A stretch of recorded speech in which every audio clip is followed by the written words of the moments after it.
fumée visible au loin allait peut-être nous donner des réponses à nos questions. On entend le crépitement. On entend le crépitement du feu. On voit bien. Hein.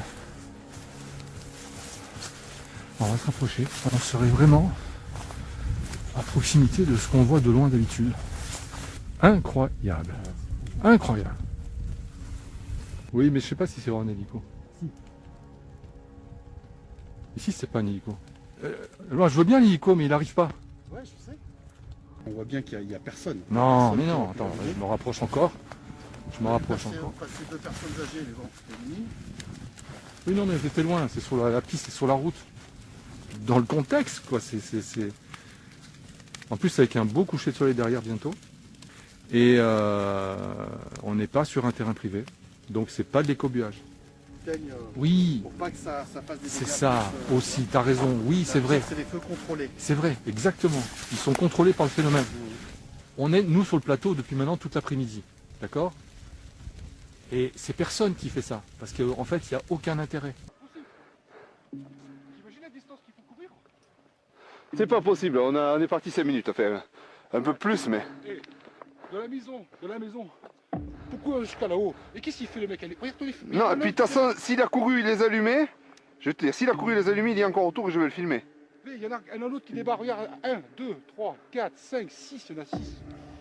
Hallucinant, mais ça, regarde, c'est pas un feu qui démarre ça. Regarde tous les feux qui démarrent tout seuls. Ouais. Et ça, C'est hallucinant ça. ça c'est fou ça. Ça c'est vraiment Il faut fou. regarder s'il n'y a pas d'autre qui s'allume. Ouais, il faudrait guetter presque, Là, ça s'allume tout partout là. Ça s'allume partout tout seul.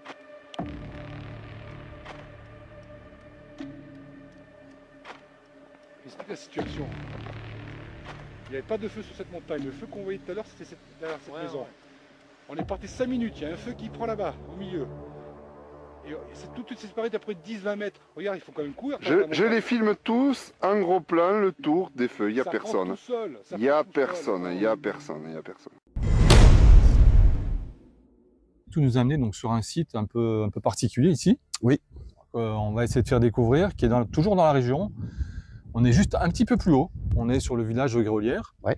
On a tout donc condensé ici, dans le sens où c'est une construction qui date de cette époque. C'est une ruine qui est encore, j'ai envie de dire, quand même en très bon état. Oui. Contrairement à ce qu'on pourrait trouver ailleurs, qui date de la même période. Les thèmes abordés ici sur cette chaîne, c'est lié donc à l'ufologie et tout ce qui touche aux ovnis. Quel est le trait particulier de cet endroit et quel est donc le lien éventuel, aussi éloigné qu'il peut être, en rapport avec l'ufologie? Boule lumineuse qui est passée, qui est restée en stationnaire apparemment de ce qu'il disait, en stationnaire au-dessus de la chapelle derrière, et qui a disparu d'un coup. Il a eu le temps de prendre une photographie. Mais à partir d'ici?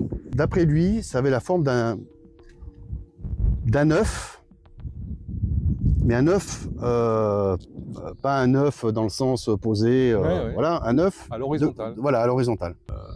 Lors des observations des drones du New Jersey, il a été également observé donc des sphères lumineuses, mais aussi des objets qui ressemblent à des œufs. Oui, tout à fait. Luminescents, donc lumineux, et de la forme justement que tu dis à l'horizontale. On peut très bien supposer que ces objets sont ici depuis très longtemps. Ouais. Ils traversent les siècles. Est-ce qu'ils sont là sous observation? Mais la roche par elle-même, et on sait maintenant que la roche peut amener ces objets à se rapprocher de ces lieux. À la montagne de Bien Bugarache. sûr, on cadre devant toi, et on a vu le pic du Bugarach dans sa totalité en train de pulser. Donc là, il y a un effet incroyable à travers l'appareil photo. Il y a un effet énergétique, on dirait, on est face au Bugarach. On a l'occasion de filmer le pic du Bugarach en train de pulser. Ah oui, oui, oui. Oui, Donc, c'est une première. C'est oui. une première. Donc en fait, ça veut dire quoi? Ça veut dire qu'il y a bien une énergie dans cette montagne inversée, qui est le pic du Bugarach, qui par moment envoie de l'énergie certainement électromagnétique à partir justement de la roche. Monolithe d'Avburil, on a été là-bas une année, c'était en 2007, on est allé, et on a donc également photographié et filmé des choses là-bas aux alentours. Alors ça, toi, t'associerais ça à quoi, par exemple Aux gardiens du temple. Ils ont fait une découverte il y a peu de temps aussi, du système LIDAR. Donc, ce sont des appareils qui permettent de retracer un petit peu l'historique de ces pierres, comment elles sont posées, et sont aperçus que Stonehenge, dans l'association du portail interdimensionnel que pouvaient représenter à l'époque ces monolithes qui se trouvent sur le site de Stonehenge. Je pense notamment aussi au ranch Skinwalker aux États-Unis. Est-ce que tu sais qu'à Esdalen, il y a l'équipe qui est là-bas, donc en place avec Pierre. Oui, depuis longtemps. Ouais, ils ont un dispositif qui est placé sous le téléphone. Sous le téléphone, hein, Ouais. d'accord? Et en fait, ils peuvent voir évoluer, même de jour, les objets qu'on ne voit pas à l'œil nu. Ah bon? Ah voilà, tu m'en apprends une. Hein. Ouais. Ah, je savais pas. Et ça, c'est terrible. Ah oui. Voilà. Voilà, quelque chose qui s'est allumé, qui a duré quelques secondes, qui a disparu, qui s'est Voilà. éteint. Bon, en tout cas, on a les 2 jumeaux nocturnes qui sont en place, on a un pied avec l'appareil photo. Ouais, on sait jamais. Bon, en tout cas, on est là, mais je pense que pour ce soir, ce sera tout.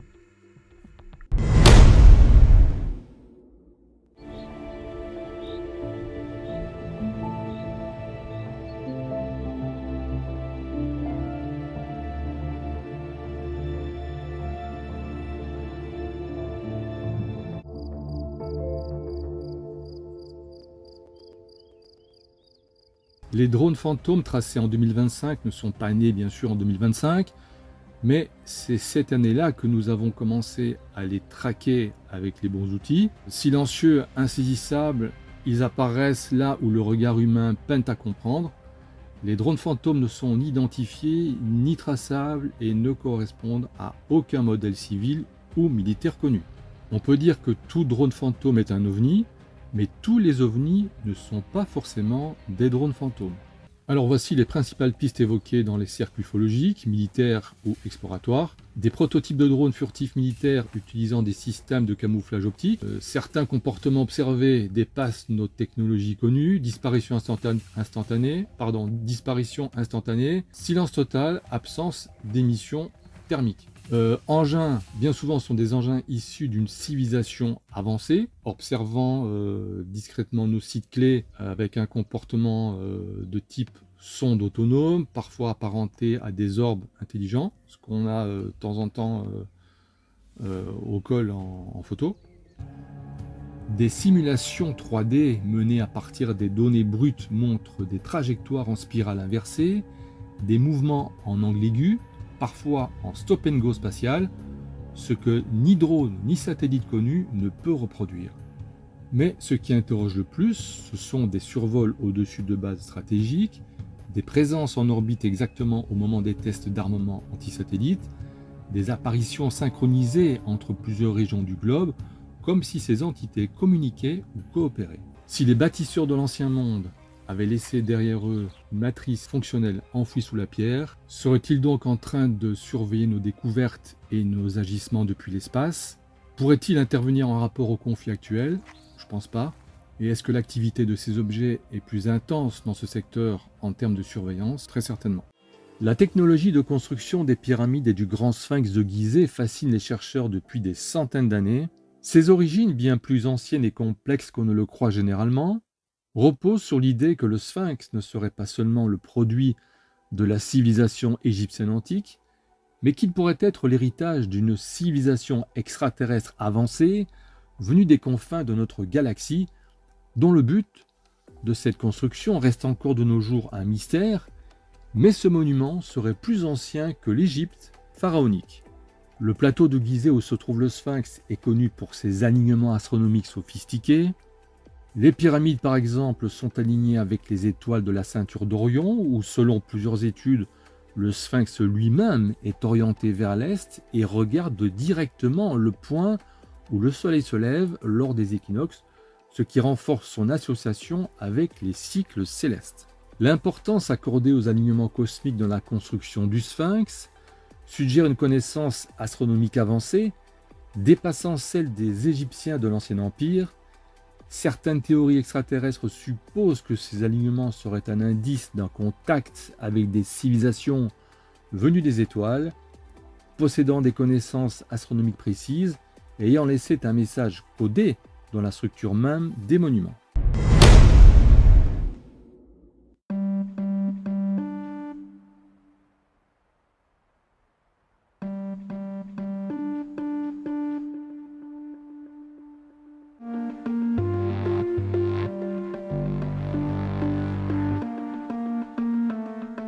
Lors d'une exploration exceptionnelle en mars 2025, au cœur des gorges d'une rivière isolée aux alentours du col de Vence, notre équipe a vécu une multitude de phénomènes subtils mais bien présents. Allez, on monte, on rejoint le sentier et on continue. Les sources lumineuses qu'on a vu l'autre fois seraient derrière cette montagne. Encore derrière. Hein. Donc on voit bien, pour ceux qui avaient un doute, que ici, hormis de l'eau et des sentiers, en fait, il n'y a rien d'autre. Hein. Et on est très très loin de la première route. Donc là, pour le coup, pour l'instant, ça confirme tout ce qu'on a filmé depuis le mois dernier.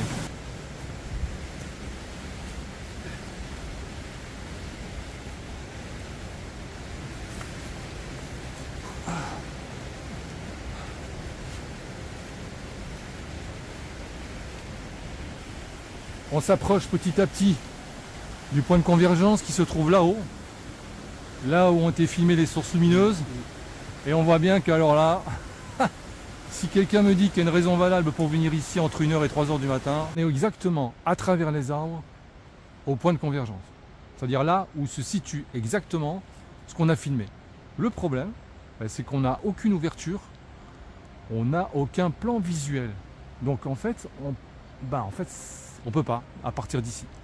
Donc il va falloir redescendre et essayer de trouver un plan dégagé qui va nous permettre de s'installer et de rester en planque ici la nuit pour essayer de filmer ces fameuses sources lumineuses. Il se passe quelque chose en rapport à ce qu'on a filmé sur les précédentes vidéos. Eh bien, c'est ici que ça va se passer.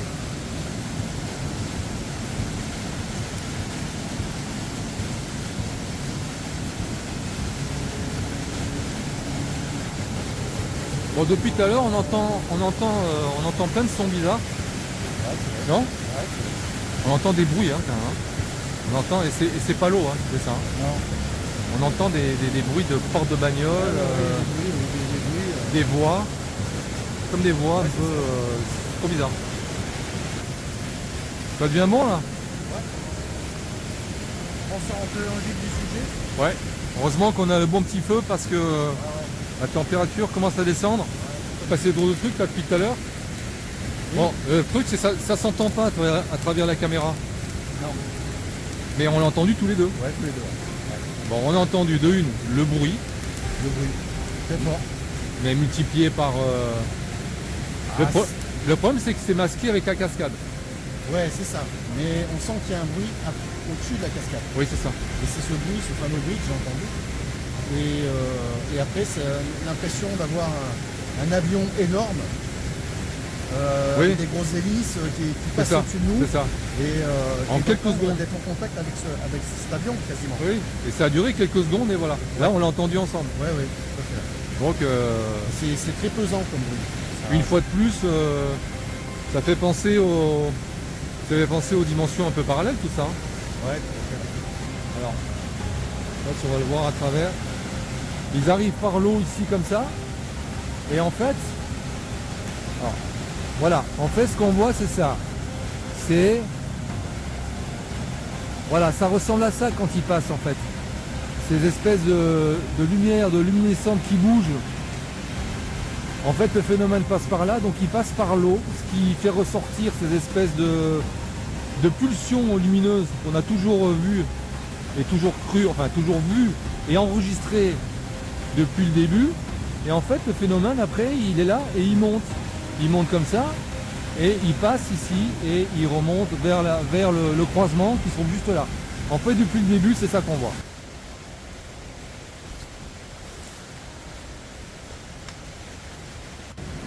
Voilà donc un petit relais ici au bord de la rivière.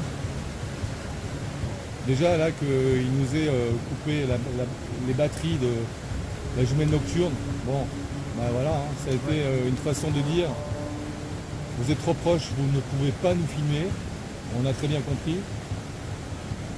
Et à peu près 10 minutes après, les batteries ont refonctionné, comme par hasard.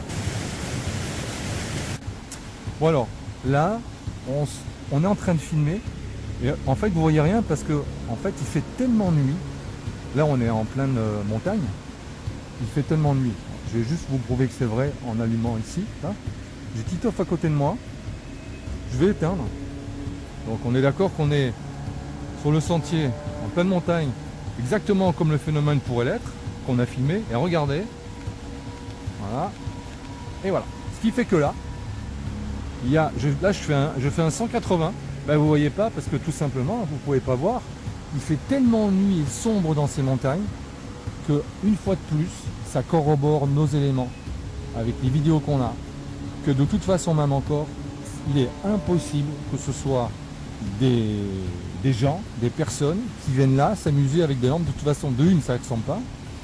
Et de deux, la progression est absolument impossible. Et des lampes qui sont tout à fait traditionnelles et conventionnelles, ça n'a pas du tout la même allure. D'abord, c'est tout petit, c'est pas puissant. Comme vous pouvez le voir dans les vidéos, ça n'a strictement rien à voir. Donc là, je rallume. Voilà, je rallume ici. Voilà, on est sur le chemin du retour et je peux vous dire que si on n'a pas les lampes, en fait, ben, on n'aurait qu'une seule solution, c'est de rester sur place.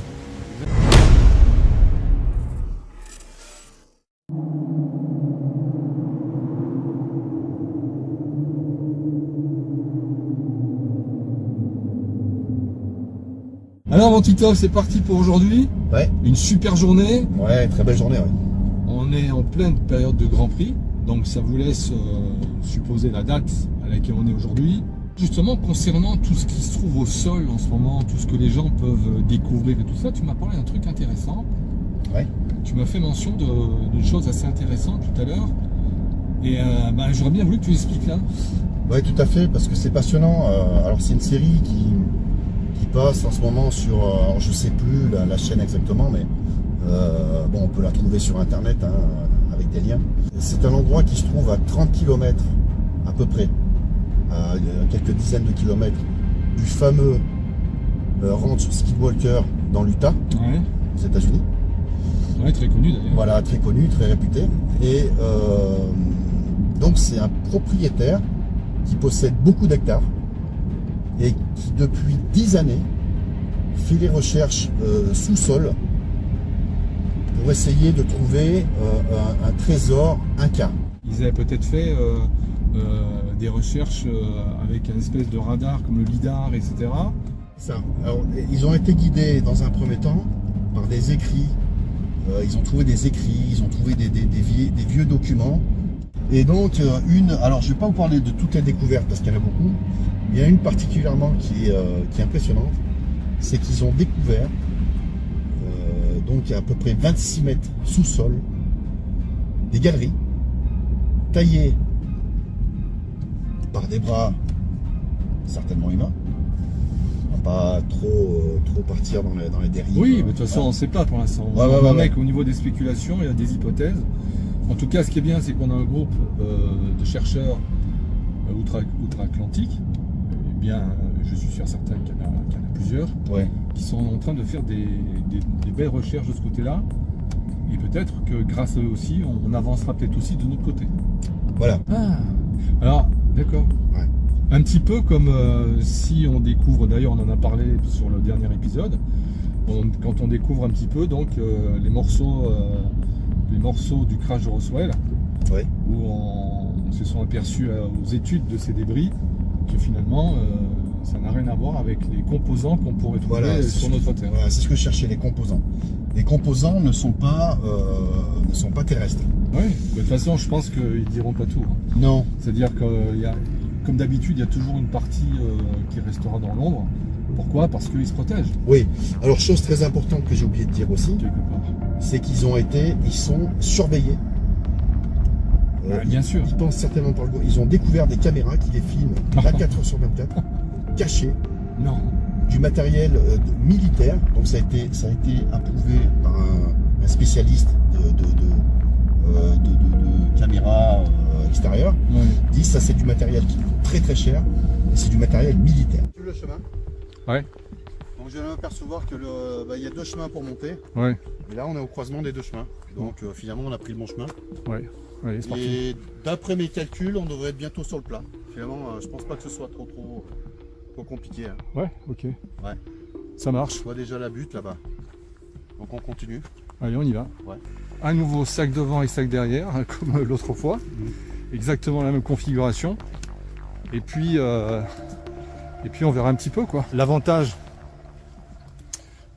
est sur place comme ça, c'est qu'on est vraiment au cœur de l'événement. Et ça a été analysé par un grand spécialiste ufologique. Je ne sais plus comment il s'appelle. Et qu'est-ce qu'il dit alors? Ah bah il dit que ça vient pas d'ici, hein, clairement. Hein. Clairement. Donc en fait, on pourrait supposer que ces sphères qui sont ramassées, comme tu dis, et qui sont dans un matériau connu ou pas? Il n'y a pas plus de renseignements pour l'instant. Ils sont en train d'étudier tout ça. Ouais. Ils sont en train de faire des analyses sur justement le matériau et puis les écritures. Mais on n'a pas encore le compte rendu. Donc en fait, ça rejoint également cette fameuse sphère qu'ils avaient vue sur l'aéroport de Manchester. Bah, ça y ressemble comme de gouttes d'eau. Ah bah, c'est carrément ça. Oui. Et quand on voit les avions de chasse qui sont à la poursuite de ces sphères, c'est ça aussi. Tout à fait.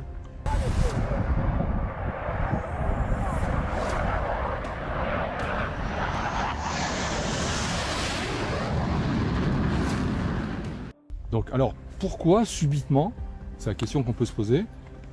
Alors, tout a démarré, j'ai envie de dire, il y a déjà quelques années, mais vraiment, au vu du grand public, tout a démarré en novembre 2024, avec l'apparition des drones et également des sphères lumineuses. On a vu les drones se rapprocher des sphères lumineuses, avoir comme une espèce de communication, une interaction avec les sphères, prendre des informations, j'ai envie de dire quelque part, c'est vraiment ce que ça laissait supposer, et après partir. Ouais, c'est ça. C'était incroyable. Moi, ces images-là, j'ai trouvé absolument dingues. Oui, Donc les drones de New Jersey et qui ont été vus dans 24 pays différents dans le monde ne sont pas d'origine humaine. non. En fait, c'est deux objets différents, mais qui font partie de la même origine. Bah, c'est peut-être le début justement du nouvel ère. Hein. Quand il disait petit à petit le voile va se lever progressivement, on va avoir comme un contact, quelque part c'est un peu le début. Parce qu'on n'a jamais eu des sphères, des drones comme ça il y a 50 ans en arrière.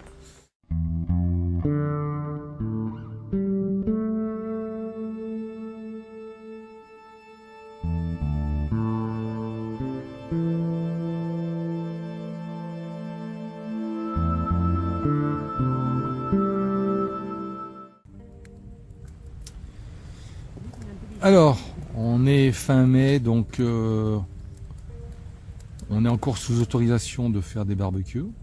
C'est la raison pour laquelle on en fait un super beau ici ce soir. On est en direct du col de Vence, face à la cascade de la Vescagne en contrebas. On a un ciel magnifique qui s'est dégagé, ça y est. C'était nuageux, mais maintenant tout est dégagé. On a un super temps. Je pense qu'on aura une superbe nuit. Et on a des nuages de très basse altitude qui se mettent dans les reliefs. Alors ça donne un aspect assez remarquable ici.